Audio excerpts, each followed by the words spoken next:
वैसे ही हैं जैसे हम पहले इनको देखते थे, एक जैसी दिनचर्या, एक जैसी वो। तो ऐसे महापुरुष कम ही मिलेंगे, ऐसे महापुरुष आपको नहीं ज़्यादा मिलेंगे कि भरुआ के हैं पर महापुरुष हैं।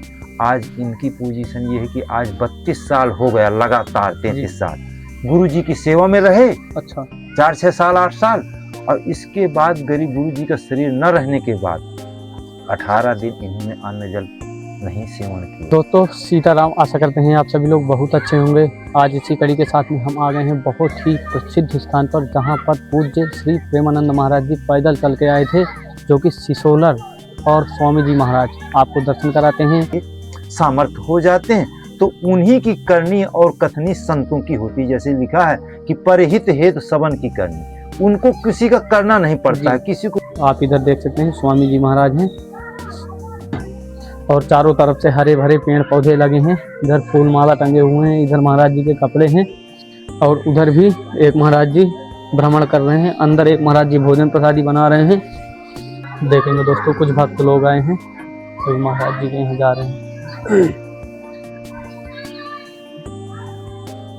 सीताराम, देखेंगे दोस्तों मंदिर के चारों तरफ से बहुत ही सुंदर पेड़ पौधे लगे हुए हैं।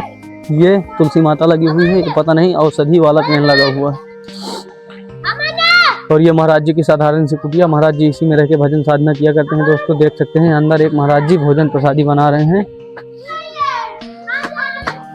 इधर देख सकते हैं महाराज जी भी भोजन प्रसादी बना रहे हैं, धुएं में आपको दिख रहा है। पैरों में जो है रज लगी रहती है, वो तो सब देखो, जिसकी जैसी महान भावना है उनकी बात अलग है। तो वो रज क्या, वो तो वहीं पड़े पड़े सब जगह पहुंचते थे। वो भगवान के यहाँ जब पहुंच सकते हैं, भगवान से मिल सकते हैं, तो गंगा जी उनके लिए क्या है, शरीर से परे। वही तो परमहंस गति की बात बता रहा हूँ कि ऐसे जैसे प्रेमानंद जी ने भी बताया होगा, परमहंस अगर थे तो परमहंस सब जगह जैसे सूर्य एक ही होता है। तो देखेंगे दोस्तों महाराज जी की भोजन प्रसादी सिद्ध हो चुकी है। इसी चूल्हे पे महाराज जी भोजन प्रसादी सिद्ध किया करते हैं। अभी ये महाराज जी की राम रोट तैयार हो चुकी हैं। महाराज जी यहीं पे रह के भजन साधना आप किया करते हैं? हाँ, जब कभी इच्छा हुई तो यहाँ भी आ गए। अच्छा, जब कभी चित्रकूट इच्छा हुई। चित्रकूट में रहते हैं क्या महाराज जी? कभी कभी जाते हैं जी। चित्रकूट के किनारे वो राम घाट में एक मंदिर है। जी जी, हाँ राम घाट में है, रामकुटी मंदिर है। अच्छा, वहाँ का मैं पुजारी रहा था। अच्छा, यहाँ भी आ जाते हैं जब भी गुरु जी की जहाँ इच्छा हुई। अच्छा, वहाँ आ गए, वहीं भजन किया। कोई ये नहीं कि कहाँ रहना है, ये कोई निश्चित नहीं। जी महाराज, है परमानेंट यहाँ कोई वो नहीं रहता। तब ये है कि यहाँ मतलब गुरु स्थान है अपना जी। समय भी ये लगता है कि यहाँ ज्यादा अपना समय बिताए। महाराज जी मन को एकाग्र करके भजन में कैसे अपना मन लगाएं? बेटा, भगवान का जब तक नाम जब अच्छे से जपता रहे, नाम जपता एक ऐसा अभ्यास बना ले जी कि उसका इतना प्रगाढ़ अभ्यास हो जाए कि आपको हर समय उसका जाप चलता रहे। भावना भी आपकी गंदी आ रही तो भी उसमें भी आपका नाम जाप चलता रहे। इससे क्या होता है महाराज जी, जो भक्त लोग देखते हैं जो गलत आचरण करते हैं, जी जी, वो भगवान की जो आप महिमा सुना रहे हैं, जी जी, नाम जप बहुत आवश्यक है, जी जी, नाम जप करना चाहिए तो पापों का निवारण होता है। जी जी जी, तो महाराज जो देखने वाले भक्त हैं वो इस लाइन पर जाते हैं। जी, हमारा मेन उद्देश्य ये होता है। ठीक है बेटा, वैसे आपका चेहरा देख के मुझे लगता है कि आप भी भगवान की उसमें कृपा में आप रत रहते हैं। और जो भगवान की कृपा में रत रहते हैं वही भगवान का कार्य अपनी लगन से करते हैं। तो दुनिया को फल मिले चाहे ना मिले, पर उनको फल मिलेगा। पर अब आता है जैसे मान लो अपने को ख्याति लेना है तो ख्याति तो आपको मिल जाएगी, पर भजन का प्रभाव कम जाएगा। फिर भजन आपको आगे नहीं उठने देगा।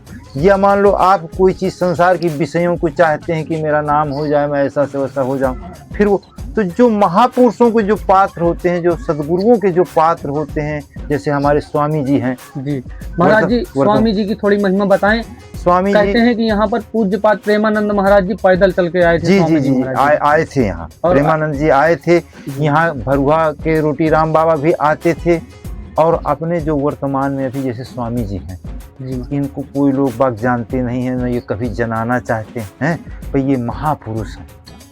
फिर गुरु भाई के कहने में उन्होंने अन्न जल सेवन किया। अच्छा, जो महाराज जी अभी अंदर जो वर्तमान में है, तो ये सब बताने की बातें नहीं, डांट सकते हैं महाराज, तो ये हमको कह सकते हैं कि तुम क्यों ऐसा हमारा प्रचार करते हैं। तो ये सब अन्न जल, आज भी ये साग थोड़ा सा ले लेते हैं, साग प्रसादी। हाँ, बताते हैं कि ज्यादा हाँ, कुछ नहीं खाते, अब थोड़ा जैसे सा। हमको, अब जैसे ये हुआ तो हम करेली बना लें, ये कुछ अभी हम हैं, और जब तक जिभ्या नहीं सधती है महापुरुष की, तब तक नभ्या नहीं सध सकती है। जी महाराज। जिसकी जीभ नहीं सधी है, उसकी जनेंद्रिय भी नहीं सधेगी, है। जी तो ये महापुरुष जो होते हैं, संत महापुरुष होते हैं, सबसे पहले अभी इसी को वो मारते हैं, रसेंद्री को। जब रसेंद्री को, तो कामेंद्रियों के ऊपर उनकी विजय हो जाती है, और जब कामेंद्रियों के ऊपर विजय हो जाती है, तो फिर वो कहीं उनको ज्यादा भय नहीं रहता, वो दूसरों को कल्याण करने के लिए। गुरु जी वर्तमान में भी आज हम लोगों की रक्षा करते करते हैं महाराज हैं। जी, बिल्कुल। जैसे हम मान लो काम क्रोध लोभ मोह से बाहर भले ही ना बच पाए, तो यहाँ हमें वो बचाते रहते हैं। इसलिए कोई ज्ञान उपदेश नहीं करना पड़ना, किसी को कोई उपदेश बताना पड़ता है, उनके दर्शन मात्र से, भाव मात्र से लोगों का कल्याण होता रहता है। वो प्रकृति में कल्याणकारक होते हैं। जैसे हमारे आज वर्तमान में स्वामी जी हैं, जी हाँ, हाँ। इनको हम स्वामी जी कहते हैं, क्योंकि यही एक महापुरुष हमारे रहे कि जो हमारे गुरु जी के न रहने के बाद, आज गुरु जी के शरीर छोड़ समाधि लेने के बाद भी, आज भी ये संसार में घर गृहस्थी में रहने से विकार तो बेटा उत्पन्न होते ही होता है महाराज, हैं। गृहस्थी में विकार तो होता है। विकार उत्पन्न होंगे, और विकार उत्पन्न होंगे तो भी वो कोई बात नहीं, वो तो आते हैं जाते हैं, कोई बात नहीं। इसके बाद भी भगवान अपने भक्तों को, स्वामी जी अपने जनों को भजन करने के लिए फिर मौका देते हैं, भोग के बाद भी योग दे देते हैं। जिस देखेंगे दोस्तों, महाराज जी इसी कुटिया में रह के भजन साधना किया करते हैं। साधारण सी कुटिया है, इधर ही भोजन प्रसादी महाराज जी ने सिद्ध किया है, आप देख सकते हैं। और बहुत ही साधारण सी कुटिया में रह के भजन साधना किया करते हैं।